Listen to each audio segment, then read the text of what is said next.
Shine.fm presents Stronger Together, a show about growing in marriage, parenting, relationships, and community. Here's Seth Tower Hurd. Sam Acho of the Chicago Bears joins us on Stronger Together here. Really interesting stuff going on the field and off the field. And normally, I'm guessing if you're an NFL player, you kind of you have a pretty hard life during the season. It's pretty hectic, so you get to kick back in the off season. Sam has really maybe even ramped up what he's got going on as he looks at how to help people with the platform that he's been given and engage influential people on a higher level because of his faith. So, man, if you can just give me the, kind of 90-second biography of, you, Jesus, and football, like kind of how you wound up in the Chicago Bears and how you wind up in this space to have a platform.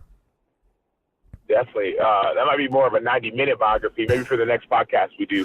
But yeah, well, in essence, football was never really a goal or a dream or a passion. It was just a door that God opened up during my junior year in high school. I went to a small private school in Dallas, Texas. It was a college prep school, 100% graduation rate. I had friends who scored perfect scores on the SATs and friends who won the Scripps National Spelling Bee and so on and so forth. But I happened to go to this football camp at University of Southern California in 2005, 2006. They were winning championship after championship after championship. And I got, quote unquote, discovered by Pete Carroll and the crew there, got an offer from them. My highlight tape was also put on a recruiting website called Rivals, and that's when everything kind of blew up. And this, I won't even call it a dream because it was never a dream to play football, but that's just the door. God opened up the door to go play even in college. And so that's played in college at the University of Texas, got a chance to go to the NFL. Once again, we'll get into more detail of that later. But that's that piece. And also the faith aspect, my dad's a pastor, and so I'm a pastor's kid, which isn't always a good thing. But Jesus just took a hold of my life. I don't know how to explain it. And I was in college, and my brother and I were both going to school at the University of Texas, and we just kind of had this realization that we didn't want to just talk about it. We wanted to be about it. We know so many people talk about being a Christian and talk about loving God or going to church, but they never really live it. And we wanted to be people that lived it. So we had a group of people around us, college kids, other athletes, football players, to say, hey, let's live this thing out. And that's kind of how that piece came into play as well. Then as far as just, I'll call it the humanitarian piece, just helping people. I don't know. God gave me a heart for people who are hurting. That's the best way to put it. And I know I love encouraging people. So any way I can encourage people who are hurting, that's kind of what I'm trying to do. And so that's the nutshell. We can dig in a little bit more deeper now, but that's the nutshell. And if I can just point out, you kind of glossed over. You're like, well, I kind of accidentally made the NFL. I'm pretty sure God had his hand on you there. It had something for you to do, because I was the third to worst player on my junior college basketball team, and I didn't accidentally make the NBA. It just didn't happen. Well, no, it was just, when I say that to say that some people, 6 years old, first grade, second grade, 7, 8-year-olds, they're saying, I'm going to be in the NFL. 10-year-olds training, doing footwork drills, speed drills, going to football camps, watching guys on YouTube, watching games on college football, Sunday NFL. Like my Saturdays were spent not watching college football, but they were spent watching cartoons, even like in my team. Right? I wasn't like a football fan.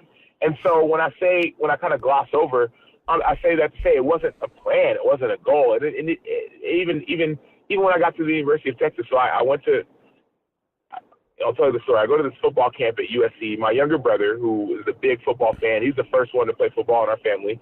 He's 2 years younger than me, and he started playing in 5th grade, and he's a running back and was scoring 5, 6, 7 touchdowns a game for his YMCA league team.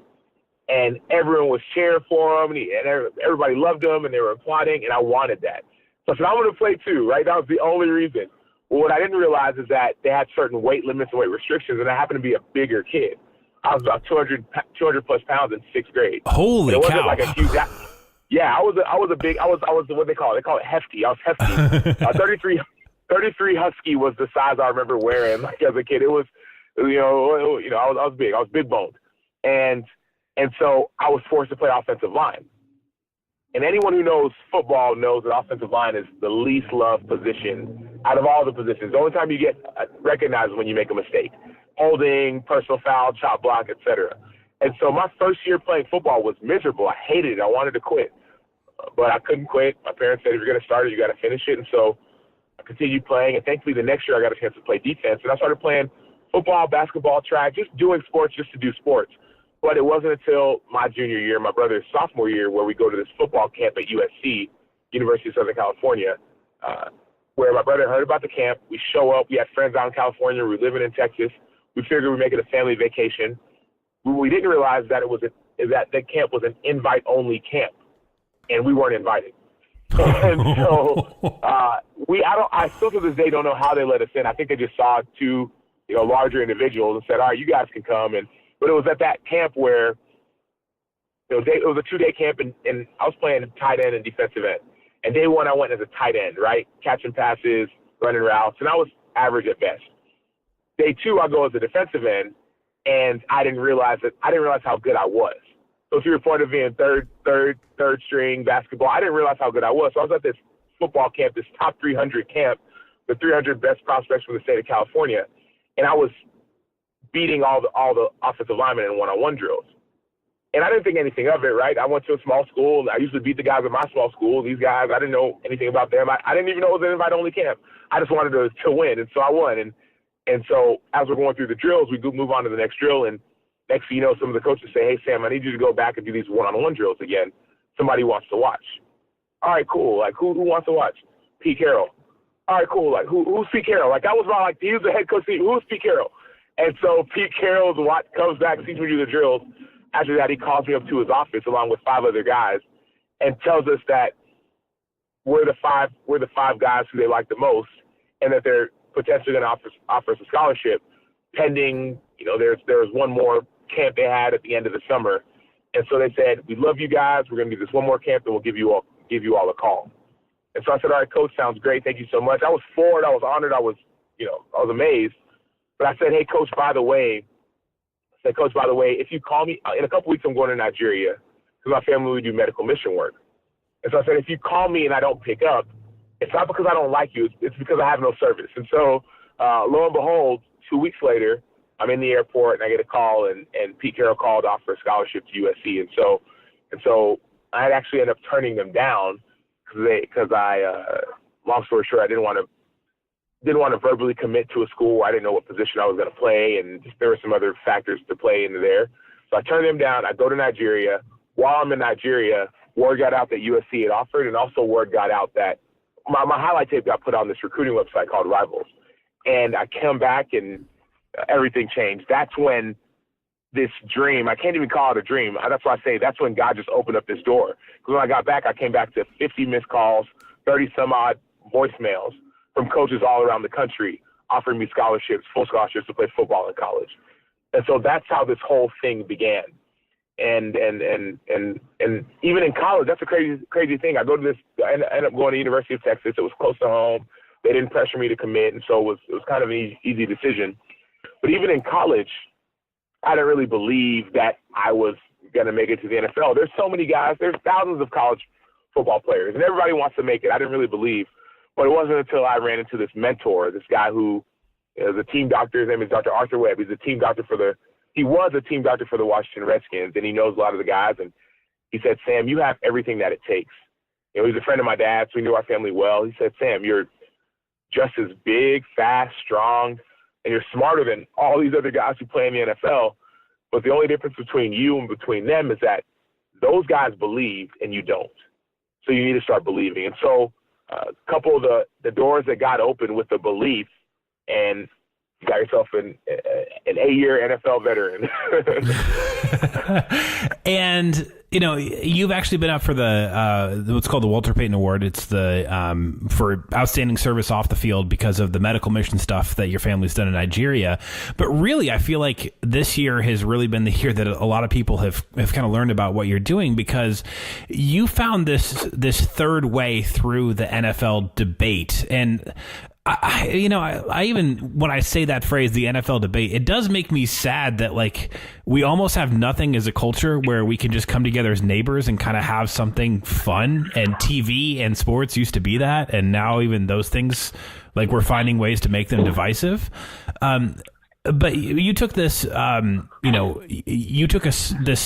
protest that's going on for the last couple of years, and you took it in a different direction. And so you've actually partnered with the Chicago Bears management to look at how can we help the least of these, how can we help others, right? Can you unpack that a little bit for me? Because it's just nobody else has tried what you're trying right now. Yeah, definitely. Well, the way that whole deal started, and so to your point, I got nominated. I'm a two-time nominee for the Walter Payton Man of the Year. So I was voted by the team, the Chicago Bears. Each team has a player that's a nominee for the Walter Payton Man of the Year, talking about outstanding service off the field, but also great play on the field. And so I was nominated for this award, and I'm also the NFL Players Association player rep for the Chicago Bears. And so to talking about this debate that's been going on and about players protesting. And people say that's the thing.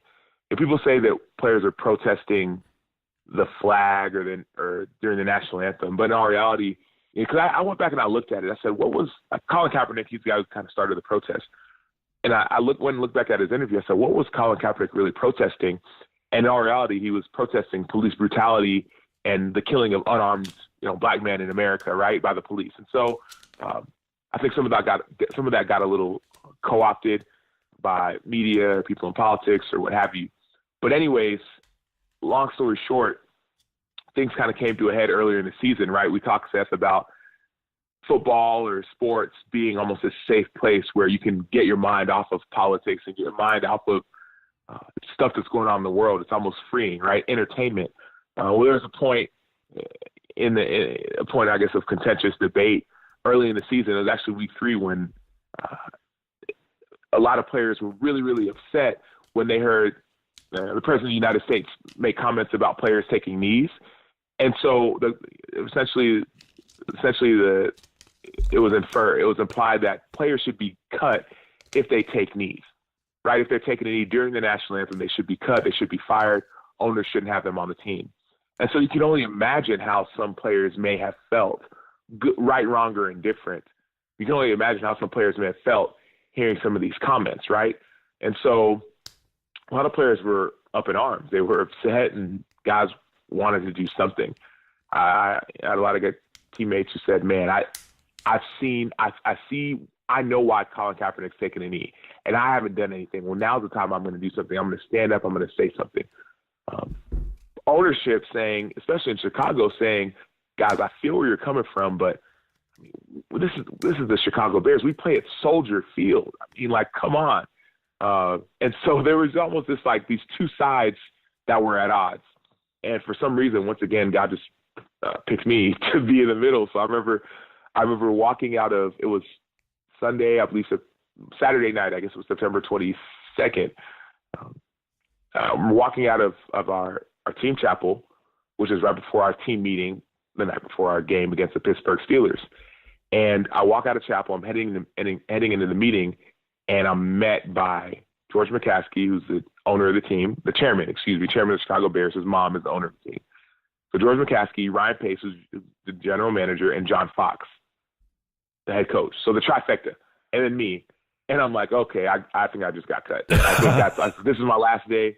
And I would probably think I was getting fired too if my 3 bosses were right in front of me. Yeah, right. So they say, hey, Sam, and I'm like, okay, guys, I have my iPad, my playbook. What do you need here? And they say, Sam, we know players are upset. Well, what are y'all going to do tomorrow? Like, what's going to happen? There's been talk about taking a knee or not taking a knee or not coming out during the anthem. What are y'all going to do? And I honestly said, I don't know. Like I said, I know guys are really hurt and really upset, and some guys are, and some guys don't care. I don't know what we're going to do. But I said to George, George, because he said, is there anything that I should do that he asked? I said, well, it would just be great to know that you had our backs. If we could know that you had our backs, that would mean the world to us. that would mean the world to us, because Coach Fox, who, I mean, his stepdad was a Navy SEAL, so military is big for him, and the whole deal. He's been coaching for years. His strong, hardline stance had always been, during the anthem, we put our right hand over our heart and our helmet under our left arm. That's what we do in the Chicago Bears. And on this day, that morning, because the president made the comments on a Friday night, I remember it vividly. Well, Saturday morning, Coach said, hey, guys, like, I feel your pain. So whatever you do, number one, do it together, and number two, I have your back. And so that night, I told George, if we knew that we had your support, that would go a long way. And so, long story short, he came up in our meeting and he said, I support you guys. Now, I would love for you all to have your hand over your heart. I would love that just because of what that means to the people of the city, but I support you no matter what you do. And so, as a team, we decided to lock arms. Guys were coming to me and asking, Sam, what are we going to do? And I'm like, guys, I don't know. Why are you asking me, right? Like, I don't know. And so we decided as a team to lock arms together, unified. And so we go on, we lock arms, we win the game. And after that, George McCaskey comes up to me and says, Sam, first of all, congrats on the win. Secondly, I'm so proud of how you handled this. But if these issues are really important to you all, I don't want this to be the last time we talk about it. So if you and any other guys have any ideas of ways to make a change, make an impact in the community, let me know. Like, talk to me. I'd love to do something. Come up to my office. Let's have a conversation. Let's really make some change. And so I took him up on his offer. A week or two later, I talked to some teammates, and I went up to George McCaskey's office, and we just sat down. And it's funny, just that step of trust that was built. Because I think people sometimes try to make this story a lot about me and Sam, what you doing, and how you got together with the owner, the team. And what I really think of is a year prior, I was doing an event to raise money for Living Hope Christian Ministries, a nonprofit I work with. We do medical mission work in Nigeria. And I was doing a celebrity waiter night, inviting my teammates to come and be celebrity waiters for fans and for guests. Well, I run into George McCaskey, who I'd never really talked to. He heard about the event. He said, I didn't get an invite. I said, well, hey, here's your invite. Here's the day. Here's the address. Said it flippantly, almost in passing. Well, lo and behold, and once again, this is a year earlier, he shows up to the event in a Sam Macho jersey. He's the first one there, and he's working hard. First one there, working harder than anyone else there. So at that point, take everything else out the window. He had my trust from showing up. So part two to the conversation, Sam, what are y'all going to do? We lock arms, and he comes up to me after and says, come up to my office. I had to show up because he showed up. And so I showed up and took him up on his offer. I think a lot of, we talked earlier about how people oftentimes take sides. Well, a lot of times the reason you take sides is because no one's willing to bridge that gap. No one's willing to take a risk and take a step and garner that trust. The trust is already built from a year before when I saw him show up to my event. And that trust was built from me to him when he called up the owner from the Arizona Cardinals. I played 4 years in Arizona. He called up that owner and said, hey, what kind of player am I getting with Sam Macho?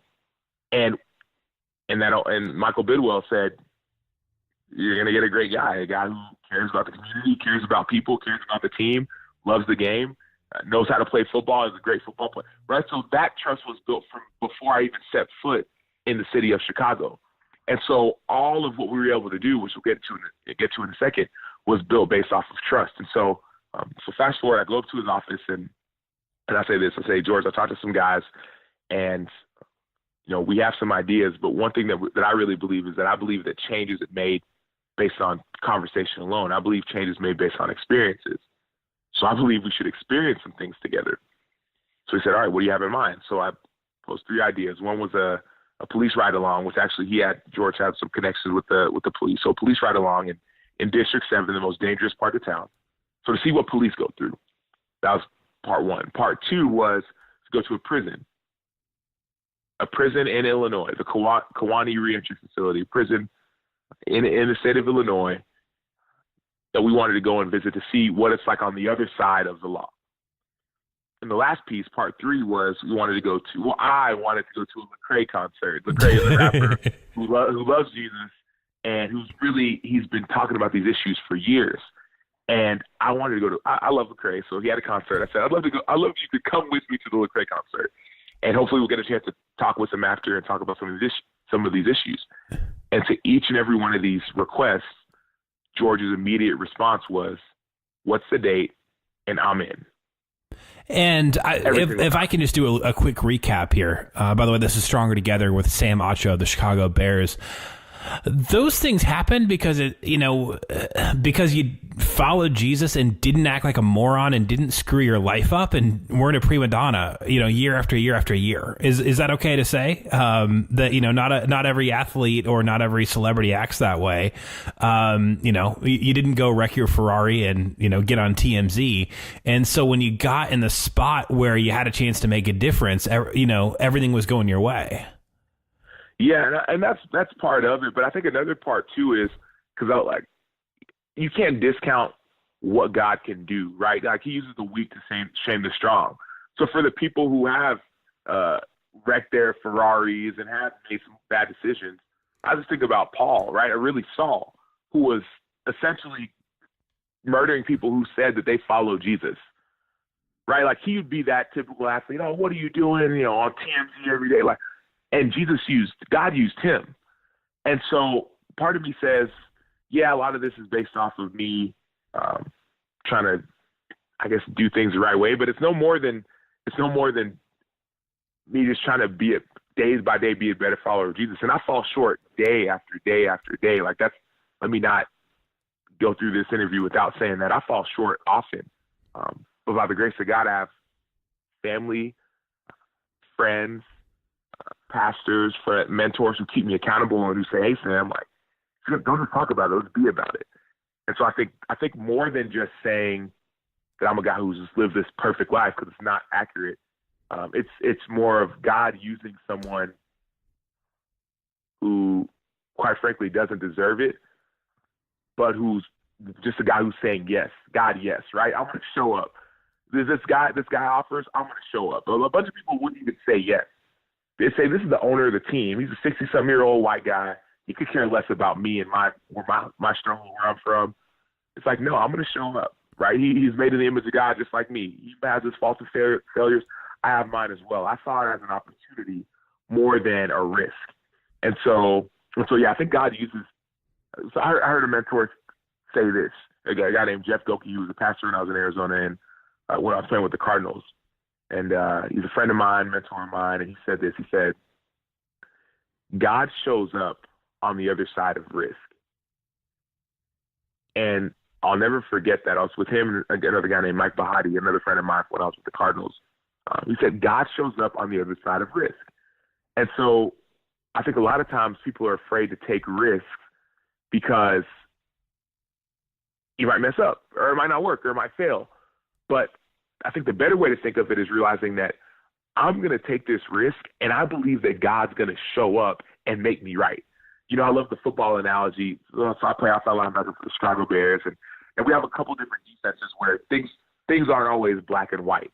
In some defenses you might say, well, you're in the A gap or in the B gap, or you have this responsibility or that responsibility, and that's all good and dandy. But sometimes things change. And so some of the defenses I love the most are when the coach will say, and we call it a crash 9 technique. So you almost have 2 gaps. Just what the coach says, so Sam, dominate the guy in front of you. I don't care which gap you went in, but the linebacker behind you is going to make you right. It allows you to take risks, right? It allows you to take risks. And so as opposed to saying, well, I got to be outside of this guy or inside of that guy, he says, you know what? I'm just going to go take a risk and dominate, and the guy behind me is going to make me right. In the same way in our walk with God, a lot of us feel like, well, to be a Christian, I can't cuss, or I can't. I have to go to this kind of church, or I have to say this kind of prayer, or I can't. It's like no. Like, take a risk, and God's going to make you right. And I'm not talking about being reckless. I'm talking about following the Spirit of God as He leads, right? Like, think about showing up as a player during a contentious time between players and owners to an owner's office at a one-on-one meeting to say, what do you want to do to make change? He could have laughed in my face. He could have came and said, Sam, here's the deal. I don't want to hear anything about this ever again. Yeah. But he didn't. And think about the other side. Think about an owner hearing from a player, I have a request to go to a prison. I have a request to go to a prison. I have a request to go, and not a safe, like a dangerous prison. I have a request to go I have a request to do a police ride along in the most dangerous part of town. And then I have a request to go to this concert of this rapper who you've never heard of, And for him to say yes, yes, yes, God shows up on the other side of risk. So what we've seen is God show up.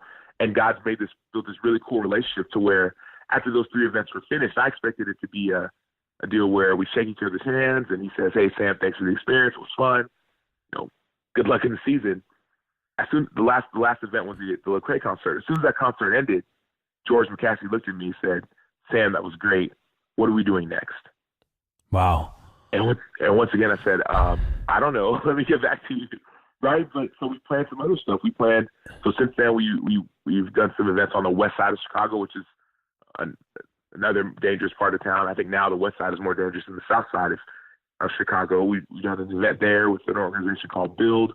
We've gone to the African American History Museum in Washington, D.C. We got a chance to do some stuff in Minnesota with Alan Page, who's the first African American Supreme Court justice in the state of Minnesota, and also happens to be a 15-year NFL veteran, 9-time Pro Bowler, 6-time All-Pro, 2-time defensive MVP, league MVP, 1988 NFL Hall of Famer, who played for the Vikings and also the Bears.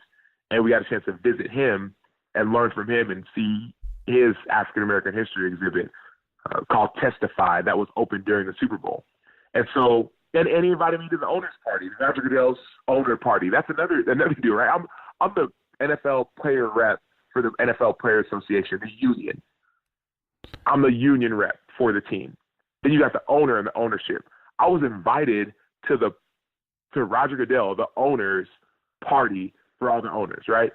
What is a union rep doing in a party full of owners? You know what I mean? Like, I just feel like God has a sense of humor. Usually in our meetings, in the NFL union meetings, talking about how owners are against us and trying to fight us, they're trying to destroy us, and I just feel like God has a funny sense of a great sense of humor in putting people in situations that you would never expect them. But the reason he does it is that you have no choice but to say, look at God. And that's what my whole life has been. It's been this whole story of looking at God, because there's no reason that I should be where I'm at. People say it's hard work and dedication. I know tons of people who work hard, but they have injuries. They break their leg and they can't play again. I know tons of people who are determined and dedicated, but they don't have the height or the size, right? Like, sometimes you just need the favor of God. You know what I mean? Like, and that's what God's given me, is a lot of favor. And he's given me a heart that says, God, I want to obey. Just help me to obey. I understand that obedience is better than sacrifice. Help me to obey. This is Stronger Together. It's a show about growing a marriage, parenting, relationship, and community with Sam Acho of the Chicago Bears, who has found himself in this unlikely place where he's really serving as a liaison within the NFL about how you can work through some of these divisive issues that are splitting up sports and the people who watch them, and then also how can these platforms be used to help people who are less fortunate. I want to downshift as we wrap this thing up because you're married. You got 2 kids, right? 2? Yes, sir. Yes, sir. You got 2 kids. I think a lot of people can maybe look at a family like life like you've got and be like, well, dude, you're in the NFL. How hard can it be, right? Like, you can hire a maid and you probably don't have any problems. But I'm in a season of life where my wife and I are having kid number 1 in October. I spend most of my time. Thank you. Yeah, we're obviously excited out of our minds. I spend most of my time running a business and do this little syndicated radio thing, kind of unexpectedly in life. And I'm already seeing, holy cow, if you're not focused on like marriage and then parenting separately, you're going to wind up with significant problems in one of them. So, you're gone a lot, and you've got some heavy responsibilities on your shoulders that God's given you to help other people. How do you take that off and transition into family mode when you get home so your family's good? That's a great question. I think one of the things that God has given me in life is a lot of balance. He's given me, early on, as I mentioned, football wasn't my only thing. It wasn't the way out. It wasn't my savior. And early on, school was really big and really important. So even when I got to college and I go to the University of Texas, who was a top-ranked program and national champion, went to a national championship, it just wasn't a year or two before I got there. Even though I was on this championship football team, I also was in the business honors program because I realized that school was important. I was a business honors and a marketing double major. And so, and even as I was doing that, I was doing community service work as well, because I realized that people matter. And so God gave me a lot of balance. And so one of my desires was to be a husband. I want to be a husband. I wanted to be a dad. And so when God gave me my wife, Ngazi, we've been married for 4 years, and I don't know, a luckier man on earth. Wait, can I cut in for just a sec? Yeah, definitely. Now, I believe that, like, the first time you saw your now wife, you were maybe a little nervous to talk to her, and your teammate had to, like, push you to do it. That's true. This is true. This is true. Not necessarily the first time. So my wife is from Nigeria, born and raised there, and we actually met doing the medical missions trips. Actually, better yet, we met because my grandmother my parents immigrated from Nigeria to America in their early 20s. But my grandmother stayed in Nigeria, and she had gotten sick. She got diabetes, and we needed someone to take care of her. So my dad, being in America and seeing the great medical facilities and medicine, he brought my grandmother to America and said, "Come here, you're going to love it. We'll get the best treatment." And she stayed about a week or two, and she said, "I got to go back home. I can't stand this place. I don't like the food, the lights. I need to go back home." So my dad said, "All right, cool. Well, we need someone to take care of you." And so my dad calls up one of his friends and says, "Do you know anyone that can just take care of grandma?" And this friend says, "Well, how about my daughter?" So at 15 years old, this young lady moved from the city she was living in to the village to take care of my grandmother. Well, at 15 years old was the first time that I went to Nigeria on this medical missions trip. And that's when we actually first met. And no, we didn't talk. We weren't hanging out that much. I just saw her. She saw me. And I'd go year after year, and we'd see each other. We didn't really interact. But it wasn't until I was about 22 years old, 23, I go over with one of my teammates named Calais Campbell, who's plays for Jacksonville Jaguars right now, Pro Bowler, the whole deal. And he sees her, and he was my best friend. And he says, "Sam," he says, "Bro, who is that?" You know, and I'm like, he says, "She's beautiful. Like, what are you waiting for? This is everything you've always talked about." So that's how that relationship started, and I'm so fortunate to have. Well, I guess just probably most of us think, if I was a professional athlete, if we think back to being single, or, you know, if you're single, when I think back to being single, I would think if I was a pro athlete, I probably wouldn't ever be nervous around girls. But hey, I guess it still happened, right? Nah, dude, I was the opposite. Like, yeah, I might have been a pro athlete, but you could have taken that out of my name. I was the most shy, nervous, I didn't know how to have a conversation. I mean, that was me. I was awkward and the whole deal. Around people that I like, right? If it's I'm super extroverted, so if I didn't have an attraction, it was like I could talk forever. But this is a girl who I actually liked and actually wanted to be around and maybe saw a future with. So my words were just not. It was mumbles. They weren't coming out. And so Calais had to push me a little bit. But that's what you need good friends for, and he was a good friend. And so that's the biggest thing I'd say. It just continue, if the men listening, the husbands, value your wives. You know, the Bible talks about treating them like almost like people talk about the weaker vessel, but it's almost like fine china. You know, like value them, right? Honor them, love them, right? Husbands, love your wives. Like that'd be the admonition, and it's not like, well, you're just the mother of my kids. No, you're my wife, and I like you, and I'm attracted to you. I think you're awesome. I don't want to pursue you. I want to date you continually. Husbands, date your wives. You know what I mean? Like, it's almost like you want this love affair with your wife that never ends.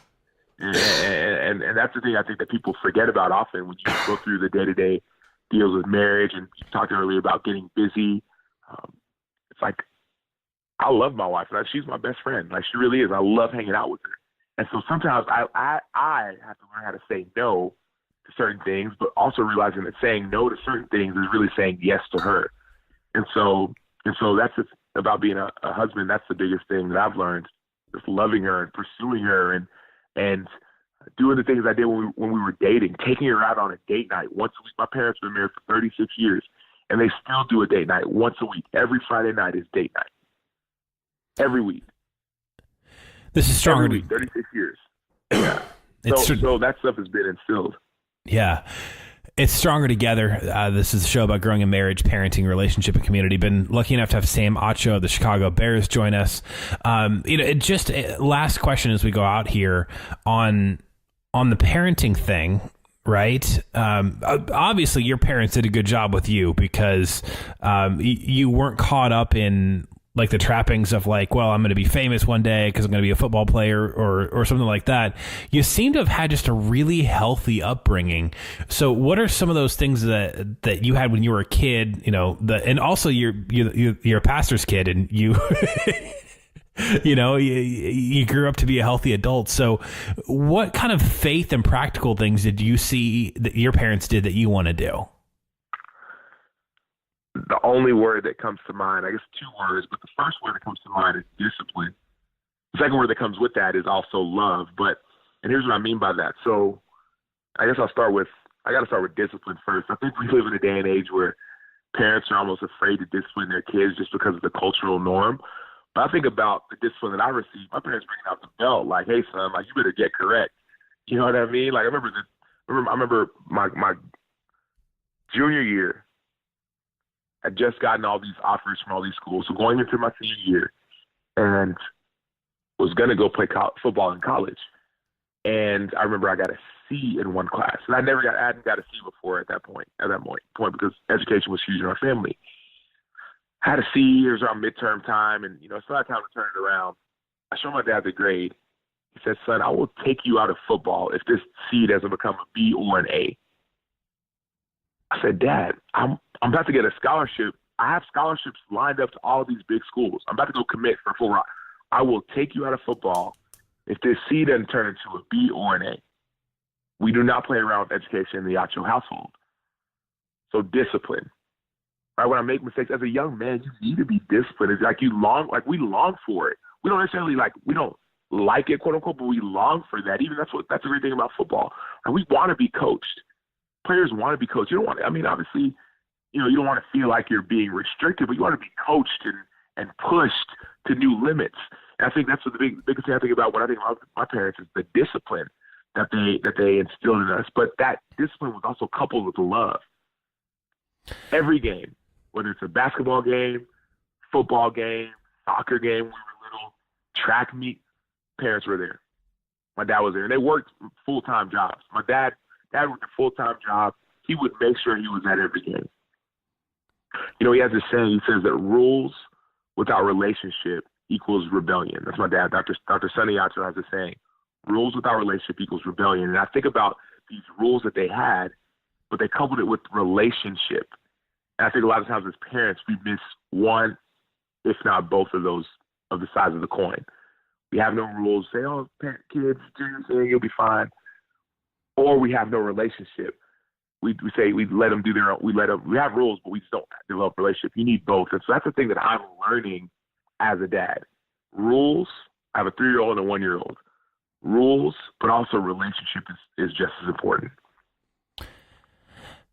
My guest has been Sam Acho on Stronger Together. It's a show about growing in marriage, parenting, relationship, and community. If you're listening to this conversation on the radio and you missed any part of it, you can always go search Shine.fm podcast on iTunes or wherever you subscribe to audio, or you can check out the show in full by searching Shine.fm on Facebook or YouTube. That was Stronger Together, a show about growing in marriage, parenting, relationships, and community. Subscribe to the Shine.fm podcast to catch every episode of Stronger Together, available on the iTunes podcast app and wherever podcasts are available.